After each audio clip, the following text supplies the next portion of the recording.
लल्लन नाम का एक व्यापारी किसी दूसरे राज्य में व्यापार करने का उद्देश्य से चला जा रहा था। उसके पास 5-5 स्वर्ण मुद्राएं आई थी और वह सोचता था, इन स्वर्ण मुद्राओं की सहायता से कोई दूसरे देश में जाकर छोटा मोटा धंधा कर लूंगा। शाम का समय हो चुका था, परंतु लल्लन रुका नहीं। वह निरंतर अपने रास्ते पर चला जा रहा था। तभी उसके सामने एक साधु महाराज दिखाई दिए। वह साधु महाराज के नजदीक गया और बोला, प्रणाम बाबा, आयुष्मान भव। बच्चा कहो, कहाँ जा रहे हो? क्या बताऊं बाबा, मैं मुसीबत का मारा किसी दूसरे देश में जाकर व्यापार करने का उत्सुक हूँ। पास में कुछ स्वर्ण मुद्राएं हैं, इन्हीं से परदेश में व्यापार करने के लिए जा रहा हूँ। अतः वे साधु से बोला, बाबा कोई ऐसा कहानी सुनाइए जिससे सफर भी आराम से कट जाए और मेरे दुखी मन को भी शांति मिले। सुना तो सकता हूँ बच्चा, लेकिन मेरे कहानी के पैसे लगते हैं। मैं एक कहानी सुनाने के लिए 1 असरफिया लूंगा।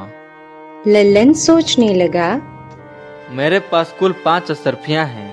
इनमें से 1 का असरफी देकर एक कहानी सुनना क्या बुद्धिमानी होगी?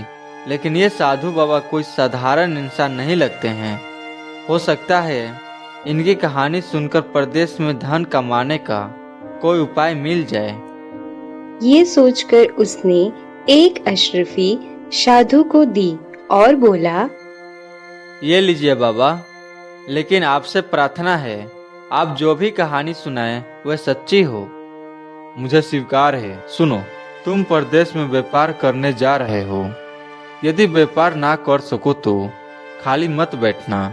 जो भी जैसा भी और जितने भी दिन के लिए काम मिले वो काम तुरंत कर लेना। ठीक है बाबा, मैं आपकी बात ध्यान में रखूंगा। अब कहानी सुनाइए। मेरी कहानी तो खत्म हो गई बेटा। अरे बाबा, ये कैसी कहानी थी? आपने जो बात कही वह तो उद्देश्य था। बेटा, यदि मेरा ये उद्देश्य याद रखोगे तो हमेशा फायदा ही पाओगे।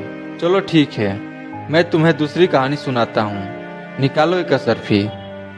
कुछ सोचकर लल्लन ने फिर से एक अशरफी निकालकर साधु महाराज के हाथ में दी और कहा, ठीक है, सुनाइए दूसरी कहानी। सुनो बेटा, कभी दूसरे के हक पर छल कपट या परपंच से अपना अधिकार मत करना। दूसरे की वस्तु को मिट्टी के बराबर ही समझना और अपनी नीयत कभी खराब मत करना। अच्छा बाबा, फिर क्या? बस खत्म हो गई कहानी? लेकिन बाबा, आपने तो इस बार भी उद्देश्य ही दिया है। ये लीजिए बाबा, अब आपके उद्देश्य ही सही। बताइए मेरे लिए अगला उद्देश्य क्या है? बेटा, जीवन में कभी भूलकर भी किसी का रहस्य किसी अन्य पर मत खोलना, यह मेरा तीसरा उद्देश्य है। बाबा, अब तो चाहें मेरे सारे पैसे खत्म हो जाएं, मैं आपसे बाकी उद्देश्य भी सुनना चाहूंगा। ये लीजिए बाकी बची हुई 2 असरफिया और मुझे 2 उद्देश्य और दीजिए। सुनो बेटा, तुम चाहे कितने भी आवश्यक कार्य से कहीं पर जा रहे हो, यदि रास्ते में कोई तुम्हें बुलाकर प्रेम से बैठाता है तो उसकी बात ध्यान से जरूर सुनना, उसको ठुकराना नहीं, चाहे तुम्हारा लाखों का ही नुकसान क्यों ना हो जाए। और बेटा, आखिरी उद्देश्य यह है कि दुराचारी स्त्री का कभी जीवन में विश्वास ना करना। उसके दिल और दिमाग का कोई ठिकाना नहीं होता। ठीक है बाबा, मैं आपके बातों को हमेशा ध्यान में रखूंगा। अब मैं चलता हूँ। लगा, साधु की कही हुई बातें अवश्य ही उपयोगी सिद्ध होगी, परंतु साधु बाबा मुझे उद्देश्य बिना कोई पैसे के भी बता सकते थे। आखिर साधु को पैसों की क्या आवश्यकता थी? खैर, ये प्रश्न में वापस लौटते समय साधु बाबा से अवश्य ही करूंगा। अपनी ही सोच में डूबा हुआ लल्लन पुनः आगे की तरफ बढ़ने लगा। चलते चलते वे एक नगर में पहुंचा। अब उसके पास कोई भी धन नहीं था, इसलिए वह कोई व्यापार भी नहीं कर सकता था। वह नौकरी की तलाश में लोगों से पूछताछ करने लगा। वहाँ पर उसने चंदन नाम के एक व्यक्ति मिला। उसने कहा, सुनो भाई, मेरा नाम चंदन है और यहाँ के महाराज परमजीत सिंह के यहाँ पे नौकर हूँ। मेरा काम घोड़ों के देखभाल करना है। मैं विक्रमगढ़ का रहने वाला हूँ और मेरी माँ सत बीमार है, इसीलिए मुझे 1 माह की छुट्टी चाहिए ताकि मैं अपनी माँ को देखने जा सकूं। लेकिन महाराज ने मुझे इस शर्त पर छुट्टी देना स्वीकार किया है कि अपने संस्थान पर 1 माह के लिए कोई और व्यक्ति रख जाऊं। यदि तुम तैयार हो तो चलो इसी समय महाराज के पास। अरे भाई, मैं तो बिल्कुल तैयार हूँ। मुझे तो नौकरी की ही तलाश है। चलो मैं तुम्हारे साथ चलता हूँ। वहाँ के राजा परमजीत सिंह बड़े ही पराक्रमी और दानी राजा थे। उनकी एक बेटी थी जिसका नाम इंदुमती था। इंदुमती बहुत ही खूबसूरत थी और राजा उनसे अपने प्राणों से भी ज्यादा प्यार करते थे। इसके अलावा राजा परमजीत सिंह को घुड़सवारी का बहुत ही शौक था, इसीलिए उन्होंने दुनिया भर के छटे हुए असंख्य सुंदर और स्वस्थ घोड़े पाल रखे थे, जिनकी देखभाल के लिए बहुत से पुराने सईस भी रख छोड़े थे, जिनमें से एक चंदन भी था। चंदन लल्लन को लेकर सीधा राज दरबार में पहुंचा। महाराज की जय हो। महाराज, इसका नाम ललन है। मैं अपने संस्थान पर इसे रखने का आज्ञा लेने आया हूँ। इसमें आज्ञा की क्या हो सकता है? यदि तुम्हें यह भरोसेमंद आदमी लगता है तो इसे सारा काम ले जाकर समझा दो और अपने घर चले जाओ। लेकिन ध्यान रहे, हमारे प्रिय घोड़ों की देखभाल में लापरवाही हुई या उन्हें कोई कष्ट हुआ तो इसका दंड इसे नहीं बल्कि चंदन तुम्हें भोगना होगा। ठीक है महाराज, आप चिंता ना करें, मैं इसको सब कुछ समझा दूंगा। ठीक है, तो फिर तुम जा सकते हो। चंदन लल्लन को लेकर सीधा शाही अस्तबल में जा पहुंचा, जहां पर बहुत से घोड़े बंधे हुए थे। तब चंदन ने कहा, सुनो ललन, ये 2 घोड़े तुम्हारे नीचे रहेंगे। तुम्हें इन घोड़ों की देखभाल करनी है। इन्हें खिलाना पिलाना, मालिश करना आज से तुम्हारा ही काम है। मैं समझ गया, तुम निश्चिंत रहो मित्र। फिर चंदन उसे लेकर अस्तबल में बने हुए एक कमरे में जा पहुंचा और बोला, ये मेरा कमरा है। आज से ये तुम्हारा कमरा रहेगा जब तक मैं ना लौटूं। अब जाओ और अपने काम में जुट जाओ। उसके बाद चंदन अपने आवश्यक सामान लेकर अपने देश की ओर चल पड़ा। उसकी बीमार माँ इंतजार कर रही थी और लल्लन अपने काम में जुट गया। वह रोज घोड़े की मालिश आदि करने बाद अपने पास के ही एक तालाब में ले जाता, नहलाता धुलाता और उसके बाद घोड़ों को वापस अस्तबल में लाकर बांध दिया करता। फिर अन्य सैसियों के साथ घोड़े के खाने के लिए चने लेने के लिए चना घर में पहुंच जाता। प्रत्येक सैस को 20-20 सेर चने मिला करते थे। लल्लन ने भी 20 सेर चने की पोटली बांधी अपने अस्तबल में जा पहुंचा। उन्हें पानी में भिगोकर कूटने के बाद दोनों घोड़े के आगे डाल दिया। अपना काम खत्म करने के बाद उसने सोचा, क्यों न कुछ देर के लिए बाकी साइयों के साथ गपशप किया जाए। यह सोचकर वह उसे बड़े कमरे में जा पहुंचा, जहां अन्य सईस बैठे हुए मौज उड़ा रहे थे। लल्लन ने देखा कि वह सभी शराब पी रहे थे। वह बोला, अरे भाई, आप लोग बिना अपना काम पूरा किए हुए नशे पानी में लगे हुए हो। अरे नहीं भाई, बिना काम पूरा किए बिना किसमें इतनी हिम्मत है कि नशा पानी कर सके। भाई, हम घोड़ों की खुराक डाल चुके हैं, लेकिन आप लोगों के पास तो अभी भी बहुत सा चना कूटने के लिए पड़ा है। भाई वे चना कूटने के लिए नहीं है, बल्कि बाजार में बेचने के लिए पड़ा है। जितना दाना घोड़ों को खिलाना था वो तो कभी का कूट कर हम घोड़ों को खिला चुके हैं। क्या मतलब भाई, मैं कुछ समझा नहीं। अरे भाई, तुम नए हो ना, इसलिए नहीं समझे। सुनो, हमें प्रतिदिन 20-20 सेर चना घोड़ों को खिलाने के लिए मिलता है, जिसमें से हम 5 सेर चना कूट कर घोड़ों को खिला देते हैं और बाकी का 15 किलो चना बाजार में बेचकर अपने नशे पानी का इंतजाम करते हैं। उनकी बातें सुनकर लल्लन की आंखें आश्चर्य से फट गई। लेकिन ये तो महाराज के साथ धोखा है, बेईमानी है। अरे नहीं यार, बेईमानी हो या धोखा, पेट भरने के लिए ये सब तो करना ही पड़ता है।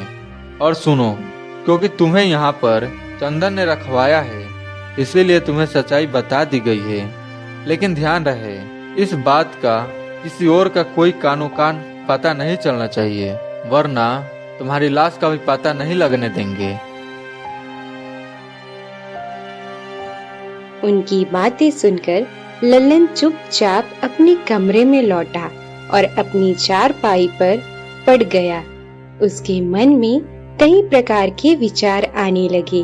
वह सोचने लगा, वे लोग ठीक ही कहते थे। कल से इसी तरह से बेईमानी से काम करूंगा और काफी रुपए बचा लूंगा, फिर अपना कोई व्यापार शुरू करूंगा। लेकिन तभी साधु बाबा की कही हुई आवाज उसके कानों में गूंजने लगी। बेटा, कभी दूसरे के हक पर छल कपट या परपंच से अपना अधिकार मत करना। दूसरे की वस्तु को मिट्टी के बराबर ही समझना और अपनी नीयत कभी खराब मत करना। यह सोचकर तभी वह बोला, नहीं नहीं, मैं ऐसा नहीं करूंगा। अगले दिन लल्लन अपने कर्तव्य का पालन पूरी लगन और ईमानदारी से करने लगा। उसके अच्छी देखभाल से दोनों घोड़े 1 माह के भीतर अस्तबल के सबसे तंदुरुस्त और फुर्तीले घोड़े बन गए।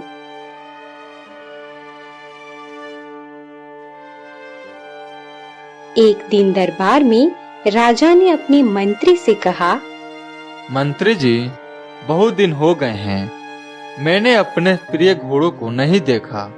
आप साइसों को यह सूचित कर दें, वे सब अपनी अपनी घोड़ों को लेकर शाही मैदान में आ जाएं। मैं कल अपने घोड़ों को देखना चाहता हूँ।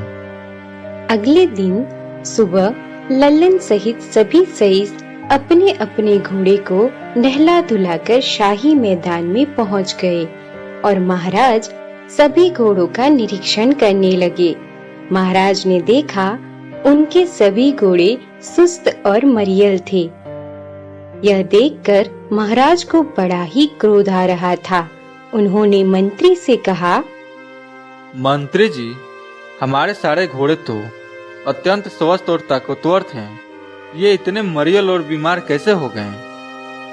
महाराज, मुझे लगता है कि सभी साइसों ने इनकी देखभाल ठीक से नहीं की।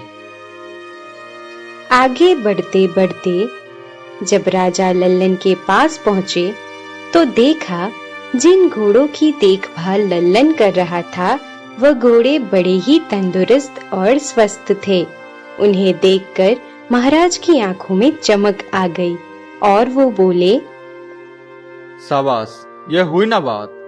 ललन, तुम कल राजमहल में आओ, मुझे तुमसे बात करनी है।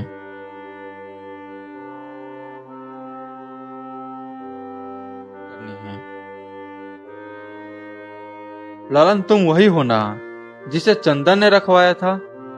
जी महाराज, मैं वही हूँ। ललन, हम तुम्हारी सेवा और ईमानदारी से बहुत ही प्रसन्न हैं। हमने तुम्हें यहाँ पर ये जानने के लिए बुलाया है कि केवल तुम्हारे ही घोड़े तंदुरुस्त और सुंदर क्यों हैं, बाकी क्यों नहीं हैं, जबकि सबको एक सा भोजन दिया जाता है और एक सी देख रेख होती है।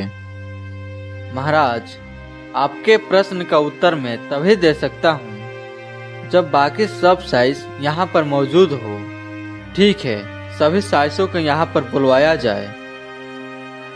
और राजा के आदेश पर बाकी सभी सईस भी वहाँ पर पहुँच गए। हाँ ललन, अब बताओ। महाराज, सच बात यह है कि ये सभी साइंस बड़े ही बेईमान और धोखेबाज हैं। आपकी आज्ञा यह है कि 20 सेर चना घोड़ों को प्रतिदिन खिलाया जाए, परंतु ये लोग केवल 5 सेर चना ही घोड़ों को खिलाते हैं और बाकी का चना बाजार में बेच देते हैं। परंतु मैंने ऐसा नहीं किया। मैं 20 सेर चना रोज घोड़ों को खिलाता हूँ, इसलिए मेरे घोड़े अत्यंत तंदुरुस्त और बलशाली हैं। क्यों धोखेबाजो, नमक हरामो, क्या ये बात सच है? जवाब दो, वरना तुम सबकी गर्दन धड़ से जुदा कर देंगे। क्षमा करें महाराज, क्षमा करें, हमसे गलती हो गई है। हम विश्वास दिलाते हैं कि फिर ऐसी गलती नहीं होगी। हाँ महाराज, मैं भी आपसे यही प्रार्थना करता हूँ कि इस बार आप इन्हें क्षमा कर दीजिए। लल्लन के कहने पर इस बार के लिए सईसों को क्षमा कर दिया और कहा, आज से हम तुम्हें अस्तबल का मुख्य निरीक्षण नियुक्त करते हैं। आज से तुम्हारा काम इन सभी के हरकतों पर निगरानी रखनी होगी। इसकी पगार तुम्हें 500 सर्फिया मिलेगी और साथ ही भोजन और रहने का सस्तान भी मिलेगा। यदि अब की बार इनमें से कोई भी मुट्ठी भर चना भी गायब करे तो इसकी सूचना मुझे देना। मैं जीवन भर के लिए इन्हें कारागार में सड़ा दूंगा। जी महाराज। फिर राजा ने अपने हाथों में से एक हीरे की अंगूठी निकाली और उसे लल्लन के हाथों में दे दिया। ये अंगूठी तुम्हें बेदौर इनाम के देता हूँ। इस अंगूठी को पहरेदारों को दिखाकर तुम बिना किसी को रोक टोक के मुझसे मिलने महल में आ जा सकते हो। बहुत बहुत धन्यवाद महाराज। सुनो भाई, इस बार तो मैंने तुम सबको बचा लिया, लेकिन तुम लोग फिर भी कोई गड़बड़ करोगे तो तुम्हें कठोर दंड मिलेगा। नहीं सरकार, अब ऐसी कोई भी गड़बड़ी नहीं होगी। उस दिन के बाद से फिर किसी सईस ने घोड़े के भोजन के साथ कोई बेईमानी नहीं की और पूरी ईमानदारी से अपने काम में लग गए। इसका परिणाम यह हुआ कि जल्दी ही सारे घोड़े तंदुरुस्त और स्वस्थ दिखाई देने लगे। यह देखकर राजा भी बहुत प्रसन्न हो उठा। कुछ दिन बीतने के बाद चंदन भी अपने देश में वापस लौट आया और वह सभी घोड़े को स्वस्थ एवं तंदुरुस्त देखकर आश्चर्यचकित हो उठा। तभी बाकी सभी साइसियों ने उसे घेर लिया। लल्लन उस समय कहीं पर गया हुआ था। बाकी साइसियों ने चंदन को सारी कहानी कह सुनाई। फिर किसी तरह से लल्लन ने उनकी बेईमानी पकड़ ली और खुद मुख्य निरीक्षक बन चुका है। मैं वापस आ गया हूँ, तुम लोग चिंता ना करो। मैं उस ललन को अवश्य ही सबक सिखा दूंगा। इसके बाद चंदन अपने कमरे में पहुंच गया, जो वह लल्लन को सौंप कर गया था। उसे देखा कि कमरे की हालत बहुत ही अच्छी थी। वह आराम से एक तरफ अपने बिस्तर पर लेट गया और लल्लन के आने का इंतजार करने लगा। कुछ देर बाद जब लल्लन कमरे में आया तो वह चंदन को देखकर बड़ा ही खुश हुआ। कहो मित्र चंदन, कब आए और कैसे आए? बस अभी अभी कुछ ही देर पहले आया हूँ और तुमने कमरे को बहुत ही सही ढंग से व्यवस्थित किया हुआ है। फिर लल्लन ने उसे वह सब कुछ कह सुनाया जो उसके पीछे घटित हुआ था, जिससे चंदन पहले से ही अपने साथियों से सुन चुका था। चंदन का तन बदन मारे ईर्ष्या और क्रोध से जल रहा था। उसे नींद नहीं आ रही थी। वह मन ही मन में लल्लन को सबक सिखाने का सोच रहा था। उस रात को आकाश में काले बादल छाए हुए थे और रुक रुक कर बारिश हो रही थी। इधर राजमहल में राजकुमारी इंदुमती की आंखों में नींद का नामो निशान तक नहीं था। वह अपने कमरे में एक जगह से दूसरी जगह टहल रही थी। तभी उसने अपने कमरे के फर्श पर एक लकड़ी के टुकड़े को एक तरफ हटाया। यह उसके कमरे में एक गुप्त रास्ता था। वह तुरंत उसे गुप्त रास्ते की सीढ़ियों पर नीचे उतरने लगी। इधर मूसलाधार बारिश होने की वजह से लल्लन की नींद टूट गई। मौसम खराब हो गया है। देखूं कहीं बाकी साइयों ने घोड़ों को खुले में ना बांध रखा हो। लल्लन अपने कमरे से निकलकर अभी बाहर ही गया था कि अचानक कमरे के फर्श पर एक लकड़ी का टुकड़ा एक तरफ से हटा और उसमें से राजकुमारी इंदुमती बाहर आई और चंदन को उठाने लगी। राजकुमारी, तुम इस समय जल्दी लौट जाओ, यहाँ पर ललन है। ना जाने ये ललन कहाँ पर चला गया। कौन लल्लन? इसके बाद चंदन ने राजकुमारी को सब कुछ बतला दिया।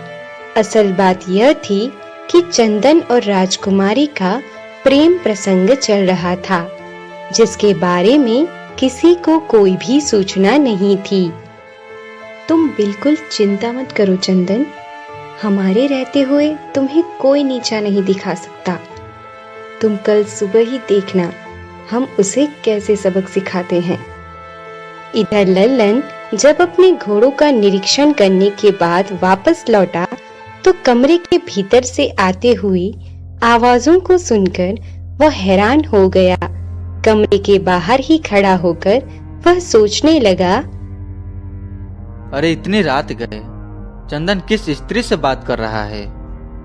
दरवाजा बंद था, इसलिए लल्लन ने सावधानी के साथ खिड़की से भीतर की तरफ झांका और राजकुमारी को देखकर वह हैरान रह गया। हे भगवान, ये मैं क्या देख रहा हूँ। इसी समय चलकर महाराज को ये खबर देनी चाहिए। चंदन तो महाराज की पगड़ी उछालना चाहता है। लेकिन अब भी उसने राजमहल की तरफ जाने के लिए कदम बढ़ाया ही कि उसके कानों में साधु बाबा की तीसरी बात गूंज उठी। बेटा, जीवन में कभी भूलकर भी किसी का रहस्य किसी अन्य पर मत खोलना। यह मेरा तीसरा। यह सोचकर कमरे के बाहर ही छुपकर राजकुमारी के जाने का इंतजार करने लगा। राजकुमारी, काफी समय हो गया है, वो ललन किसी भी समय आ सकता है। तुम वापस महल लौट जाओ। फिर राजकुमारी अपने महल चली जाती है और चंदन चुपचाप अपने पलंग पर लेट गया। लल्लन ने काफी देर तक इंतजार करने के बाद भी राजकुमारी को कमरे से बाहर निकलते हुए नहीं देखा, तो उसने खिड़की से भीतर झांका, लेकिन राजकुमारी को भीतर न देखकर वह चंदन को आराम से पलंग पर लेटे देखकर वह फिर से हैरान हो गया। आश्चर्य है, दरवाजा खुला है। ये सब क्या चक्कर है। लगता है इस कमरे में कोई गुप्त मार्ग है जहाँ से राजकुमारी आई और चली गई। मैं कल सुबह चंदन के अनुपस्थिति में इस गुप्त मार्ग का पता लगाऊंगा। दूसरी तरफ राजकुमारी अपने कमरे में पहुंच गई। कमरे में पहुंचकर राजकुमारी इंदुमती ने दरवाजा बंद कर लिया और जोर जोर से चिल्लाने लगी, बचाओ बचाओ, कोई हमें बचाओ। उनकी चीख सुनकर राजा परम सिंह जागे और राजकुमारी की कक्ष की तरफ पहुंच गए। क्या बात है बेटी, क्या हुआ? तुम चीख क्यों रही हो? पिताजी, अपने अस्तबल का मुख्य निरीक्षक अभी अभी हमारे कक्ष में आया था। वह हमारी इज्जत खराब करना चाहता था, लेकिन जैसे ही हम चीखे वह खिड़की से कूदकर भाग गया। उस नीच की इतनी हिम्मत! वो महल में घुस कैसे गया? मैं अभी सैनिकों को बुलाकर उसकी खबर लेता हूँ। सैनिकों की खबर लेने से कोई लाभ नहीं होगा पिताजी। हमें विश्वास है कि वह जरूर आपके द्वारा दी गई उस अंगूठी को दिखाकर ही महल के भीतर घुसा होगा। ललन, तुम अब कठोर दंड के लिए तैयार हो जाओ। कठोर दंड देने से काम नहीं चलेगा पिताजी। हमें उस गुस्ताख का सिर चाहिए, वरना हम भोजन नहीं करेंगे। ठीक है बेटी, तुम्हारी इच्छा जरूर पूरी होगी। आखिर हमारी योजना काम कर ही गई। अब हमारे और चंदन के बीच कोई कांटा नहीं रह जाएगा। फिर राजा अपने शयन कक्ष में आ जाते हैं, परंतु उनकी आंखों से नींद उड़ चुकी थी। कल सुबह मैं ललन को बुलाकर मृत्यु दंड दे दूंगा। राजा परमसेन जब दरबार में समस्त दरबारी और मंत्रीगण ललन को मृत्यु दंड देने के कारण पूछेंगे तो उन्हें क्या जवाब दोगे? तब तुम्हारी भी तो बदनामी होगी। लोग तुम्हारे मुंह पर कुछ नहीं कहेंगे क्योंकि तुम राजा हो, लेकिन पीठ पीछे तुम्हारी हंसी उड़ाएंगे। ललन को चुपचाप मौत की घाट उतरवा दिया जाए, किसी को कानो कान पता तक नहीं चलेगा और सब कुछ ठीक हो जाएगा। यही ठीक रहेगा। इससे सांप भी मर जाएगा और लाठी भी नहीं टूटेगी, और ये काम सिर्फ कासिम कसाई ही कर सकता है।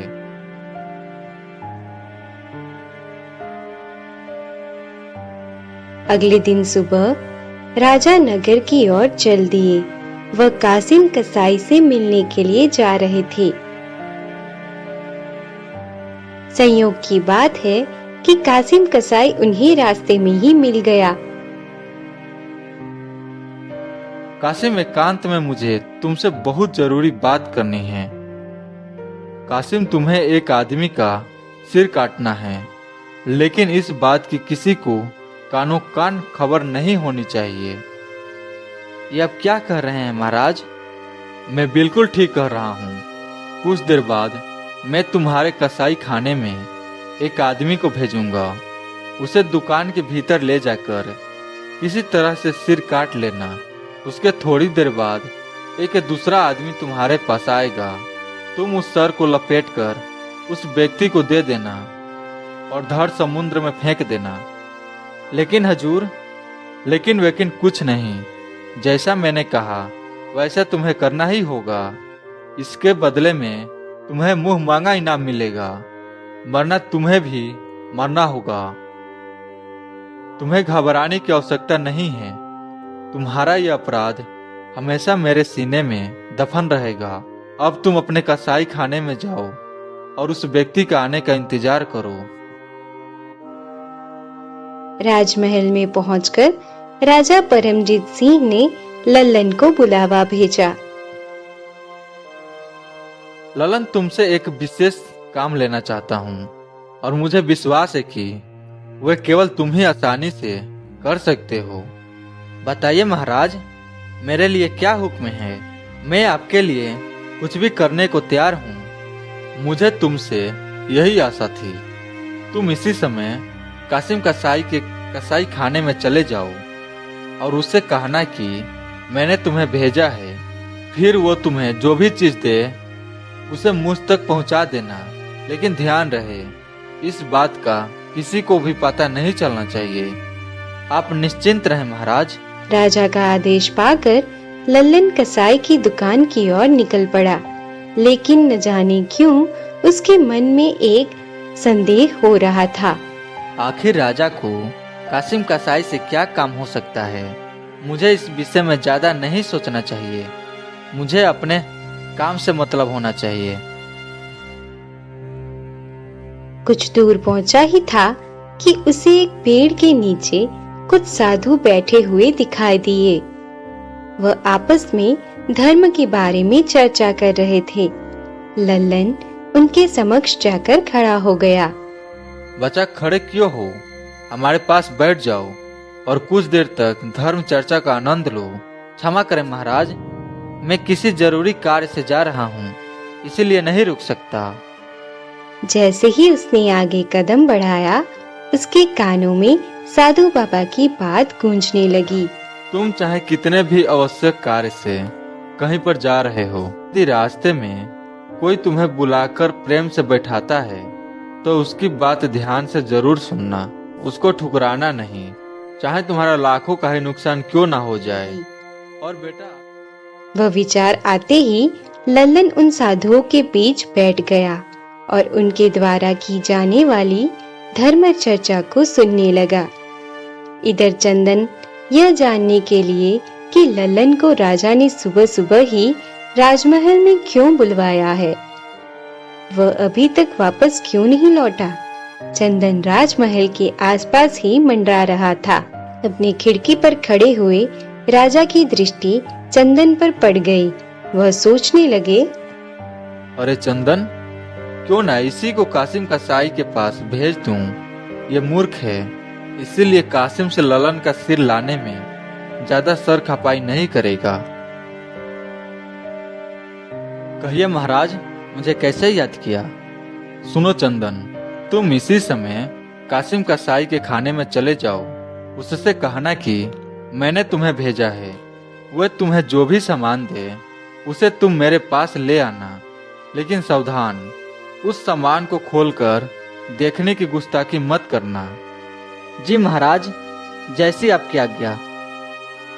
और चंदन कुछ ही देर में कासिम के कसाई खाने में जा पहुंचा, जबकि लल्लन अभी वहीं साधुओं के बीच बैठा हुआ धर्म चर्चा सुन रहा था।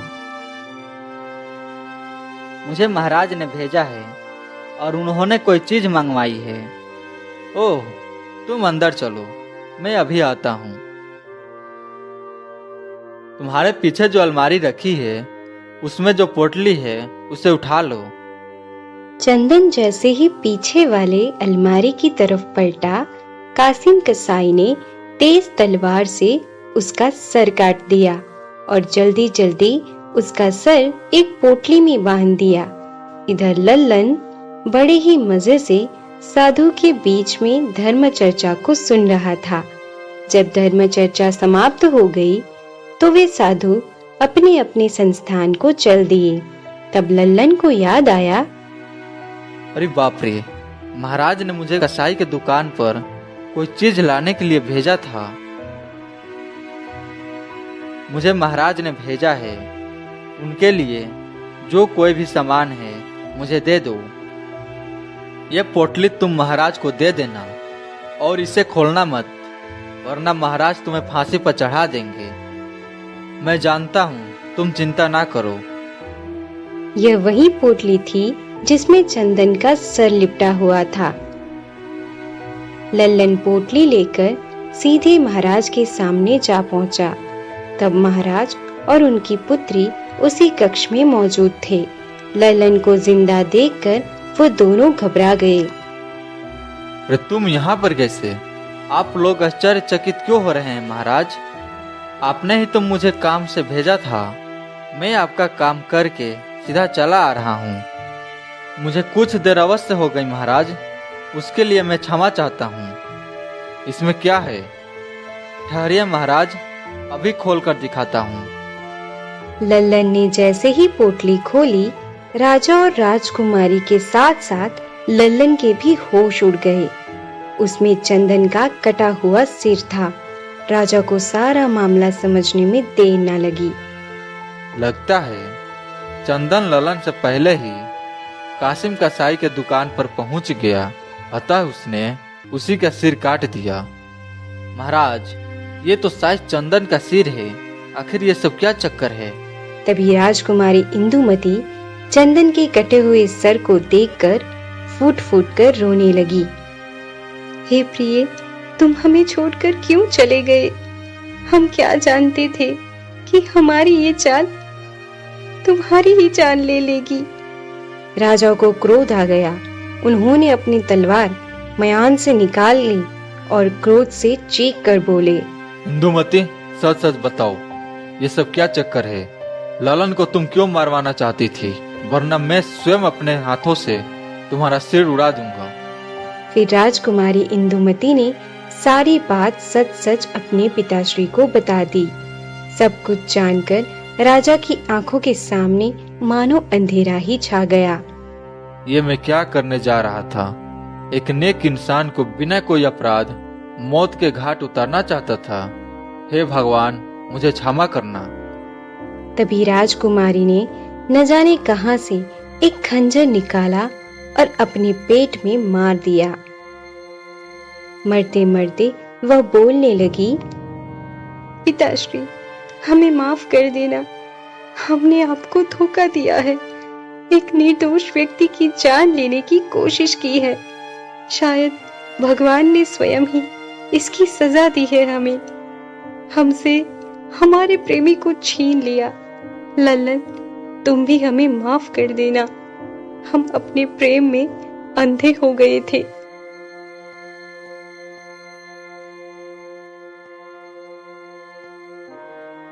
अगले दिन भरे राज दरबार में राजा ने अपना अपराध कबूल किया और कहा, मैं जानता हूँ आप लोग मुझे अपराधी समझते हुए भी कोई सजा नहीं देंगे, लेकिन मैं समझता हूँ कि मैं अभी सिंहासन पर बैठने योग्य नहीं हूँ। इसीलिए मैं घोषणा करता हूँ कि आज से इस राज्य का राजा ललन होगा। ललन को ही राजगद्दी सौंपकर संन्यास लेकर यहाँ से चला जाऊंगा। समस्त दरबारी ने पहले तो राजा के फैसले का विरोध किया, लेकिन राजा के अटूट फैसले के सामने उन्हें झुकना ही पड़ा और उन सब ने ललन को राजा के रूप में स्वीकार कर लिया और फिर विधिवत रूप से लल्लन का राज तिलक किया गया। इसके बाद महाराज परमजीत सिंह ने संन्यास ले लिया और राजमहल को छोड़कर हमेशा के लिए चले गए। अब इस राज्य का राजा लल्लन बन चुका था। वह बड़ी ही कुशलता और ईमानदारी से राज्यपाल को संभाल रहा था। फिर एक दिन उसके मन में विचार आया, साधु बाबा के बताए हुए उद्देश्य मेरे लिए बहुत ही फायदेमंद हुए हैं। मुझे उनसे मिलने जाना चाहिए।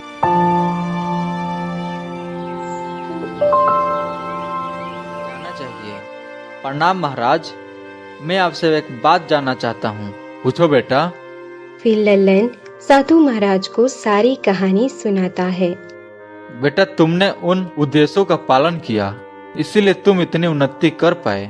साधु महाराज, मैं आपसे एक बात जानना चाहता हूँ कि आप एक साधु हैं, फिर भी आप वो सब उद्देश्य बिना किसी कीमत के भी दे सकते थे, परंतु आपने एक उद्देश्य के लिए एक एक स्वर्ण मुद्राएं ली। आखिर इसका क्या कारण था? सुनो बेटा, अगर मैं तुम्हें ये सब बातें मुफ्त में बता देता तो तुम जल्दी ही भूल जाते, क्योंकि मुफ्त की कोई चीज ज्यादा समय तक किसी के दिमाग में नहीं रहती और ना ही वे उनका विश्वास करता है। इसीलिए मैंने 5 उद्देश्य के बदले तुमसे 5 स्वर्ण मुद्राएं ली थी और वे स्वर्ण मुद्राएं आज तक मेरे पास सुरक्षित हैं। ये लो, वो स्वर्ण मुद्राएं तुम मेरे तरफ से गरीबों में दान कर देना। अब तुम जाओ, भगवान तुम्हारा भला करे। साधु बाबा का आशीर्वाद लेकर लल्लन वापस अपने राज्य को लौट गया। अब वह बहुत ही सुचारू और अच्छे ढंग से अपने राज्य का पालन करने लगा और अपनी प्रजा की देखभाल करने लगा।